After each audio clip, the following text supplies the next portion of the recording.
আমাকে এভাবে লুকিয়ে থাকতে হবে, কি আর করার। কিন্তু চাচিও জোর করে আমাকে বিয়ে দিয়েই ছাড়বে, সো এই জন্যই এরকম চলে আসা। তোমার আরেকটা প্রশ্ন করি, করো। তুমি কি কাউরে ভালোবাসো?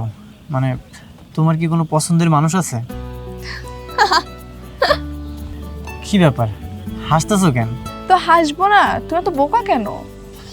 আমি বোকা? কিরকম? আমার যদি কোনো বয়ফ্রেন্ডই থাকতো তাহলে কি আমি তো কষ্ট করে এখানে আসতাম বা লুকিয়ে থাকতাম? তার সঙ্গে কবে পালিয়ে যেতাম।